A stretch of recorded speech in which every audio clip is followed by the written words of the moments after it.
Hey, what's up everybody? Welcome to another video. Today we're gonna get started on the Loose Collector Cabbot Stone, which is based off the stuff from Rob Liefeld. Now, I'll be honest, I read a lot of comics, but I didn't read these. So I do not know much of it, and I will not pretend that I do know, because I don't.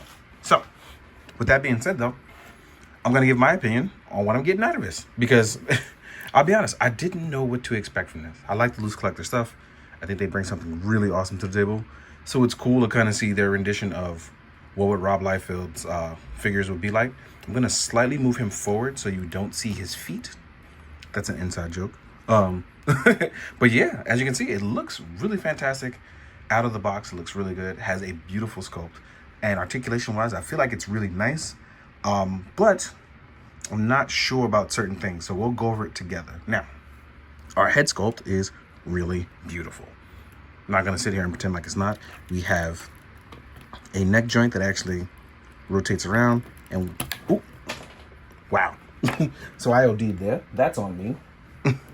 As you can see, there's a socket there that allows it, and I might have gone a little too far. So what I'm gonna do is I'm gonna try to pop that back in. There we go. So we know how far we're getting with that. We have our beautiful vest here. We have our pouches. We're very 90s here, so I'm going to assume this series was from the 90s. And I do believe it is, if I remember correctly, but it also was brought back during I think the early 2010s, late 2010s. As far as lifting our arm up, right now I can, so didn't realize that. But inside there's a kind of like a butterfly like ratchet joint, which is pretty cool, which if you dip down, you can actually get to a T-pose with little to no issue. Really dope. We have a bicep swivel here. Like I said, it's a little bit of a butterfly joint here. And because we're on a nice, beautiful pinless joint, we can actually move it into that double joint. I feel like if I take this off, hold on. I'm gonna try to pop out this hand ever so quickly. There we go. Yeah, you can actually remove the gauntlets, which means you can actually get more space there if you wanted to without the gauntlet. So I want to keep that in mind for when it says that it can't reaches or certain things with the arm. If you remove the gauntlet, you'll actually get a little bit more wiggle room, which is pretty nice. As far as our ab crunch goes, slowly but surely, I tipped down the belt a little bit so I can see what the ab crunch looks like, because our vest will slowly get in the way. So let's take a look. So ab crunch wise, that's about as far as we go. Our legs, you're gonna tilt the belt up because it looks like a lot of stuff is gonna run into each other. We have about 90 degrees there, which is really nice. Then we have our thigh swivel. We have a boot swivel. We have a double jointed knee, and we have a beautiful, beautiful ankle pivot, which they've been known to use, which is really, really nice. So that means when it comes to posing this up, we'll actually probably get some, we get some nice posing. I wish this guy came with a sword, because he actually looks like he wields a sword more than anything. But you have to be careful of the vest. Looks like the vest will get a little in the way of some of the stuff you may want to do. But I feel like it's still a well-articulated figure. Yeah. There are going to be obviously some issues. For instance, this entire vest area is going to cause some issues when you're trying to move around that articulation. I feel like if you take it off, you may have more room and you may slightly get a deeper ab crunch, but I won't know for sure because I do not want to take it off. I don't want to cause any issues. But overall, I feel like what you're getting here is still pretty nice, especially for a very character or brand specific way of how you go about it. So we actually get something that's very on brand. Now, as far as moving, like its comic cover, I didn't do much research just yet. But before the photos, I probably will. But as you can see here, I cut the ab. Well, I didn't cut, sorry. I have a little bit more ab crunch as I slowly move forward. I'm gonna pop that head back in. Looks like the head will press up against the collar. So let's push that down. I'm trying to offer some solutions as I go through it, because it's actually the first time I get a chance to like really sit with it as I'm busy during the holiday. And yeah, this feels like a cable-like figure, but it moves just as good as it. Well, as much as you would want one to. On the back, we have 2 tabs for our large guns. We have a holster for our knife or kniff. depending on who you're talking to. We have a holster for our weapon. So yeah, I feel like if you want to get a lot of nice articulation out of it, just like I did here, I feel like a lot of it stems from you wanting to like want to play with it and have some fun. But they haven't failed me so far as articulation, and I really like that. So that's dope. Now, without further ado, let's get into our accessories. Let's talk about it. Now, as we jump right into it, let's move these characters back. A couple of things. One, we will get one alternative sculpt. That will be the grit teeth sculpt. I do not believe the ponytails move. It's just glued in from what I know so far, but this sculpt looks really, really good. It's one of those things where I'm truly experiencing something new here, and I gotta say, this sculpting and the way this was done is actually made really, really well. Next up, we will get two smaller blasters. Very 90s era blasters, in my opinion. I feel like if you had a Marvel Legends Cable, these will complement these really well. Or any sort of 90s character, like even a Bishop. This works for you really, really well.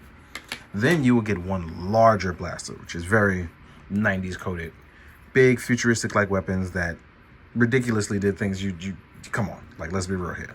Now, one cool thing about this is, and this actually came in it like that, let me actually remove or knife, or should I say kniff. I'm always gonna make that joke. We can actually use this, there's a front slot here for a bayonet. So yeah, you have a gigantic gun and now a bayonet to go in front. So even before you reach the person, which this thing is gigantic, this bayonet is gonna take you out. It's utterly ridiculous.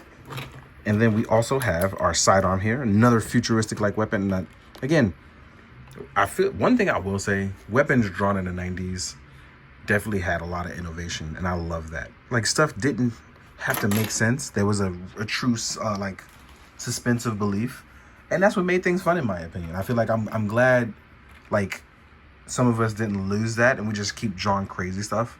I love when artists go, you know what, suspend belief, let's just have fun and do it. And that's just a personal opinion of mine. We will get two open action hands. You will get two relaxed hands. Or should I say item? This will be gun holding hands technically too. So there's that. You will get trigger hands.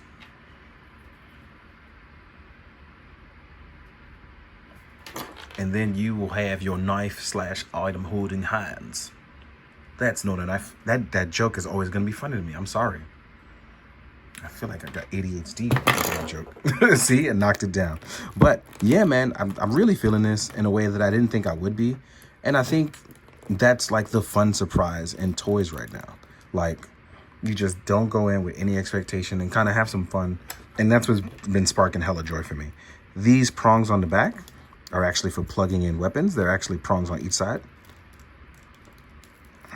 So if you want, you can do a dual weld. I think the biggest issue here, though, is that his ponytail is going to be in the way. I feel like that is one big thing that if the hair was softer, it wouldn't be an issue. But I feel like the hair being in the way is probably going to be in the way of, like, posing it up, as you can see here. You got to be really careful about how you're going to pose that up. But otherwise, this has been a solid figure so far. Very much something I did not expect to enjoy as much as I am right now. But I really, really am. With that being said, though, let's jump to the size comparison. I think this is going to be the part that makes or breaks for some people. You never know, but let's get to it. Now, on to the size comparison. I think the first thing we want to do is compare to Cable. I know that's a big deal for some people. I even took the liberty of giving him the big guy's weapon so you can see what you're getting into. And Cable looks like he can hold it just fine. I think my issue is being that I didn't fold the hand down, but I wanted to show people. Buttermilk's in the back yelling for attention like he always does. But as you can see, the LooseCollector stuff is bigger than most normal figures, because if I put a Brother Voodoo here, you can see just how much bigger these guys are. Like, they're no joke, far, far bigger. They look and function like a normal 6-inch, but I feel like they're a little bit more like a 7-inch figure, straight up, right? So let's move these two guys. Then we have stuff like G.I. Joe Classified and Action Force, which are gonna definitely be your builders to fight against stuff like this, in my opinion, or just the overall craziness. But as you can see, this guy's clearly a superhuman, so yeah, why not be bigger, stronger, and faster? I think the one thing I forgot to grab is going to be a Halo figure, just so you can see what that's like. And I'm probably gonna try to find a grab one and add it in this bonus content. Here we are with a skeleton from Mythic Legions, which in my opinion, I feel like that's fun for them to fight as well too. Next up, we has a Mezco Doc Nocturnal, another one. And then last but not least, is going to be my main man, Ichigo, making an appearance. We all know that's going to happen. If I remember it, it's going in the video. So yeah.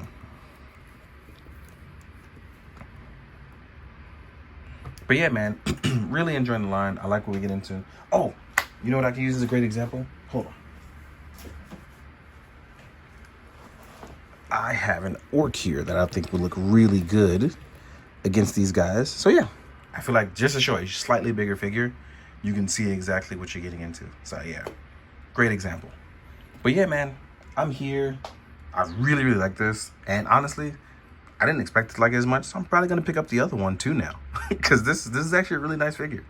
So it goes to show you that sometimes you got to sit down and try things out. And I appreciate it. So as always, thank you everybody for tuning in. I appreciate what you do. You stuck around till the photos.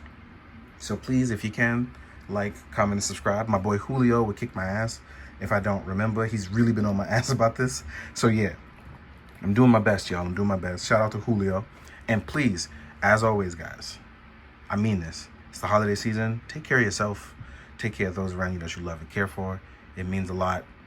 And trust me, even if it goes unsaid, I hope that you know that you're appreciated out in the world. So as always, be good, do good. Drink your water, guys. Later.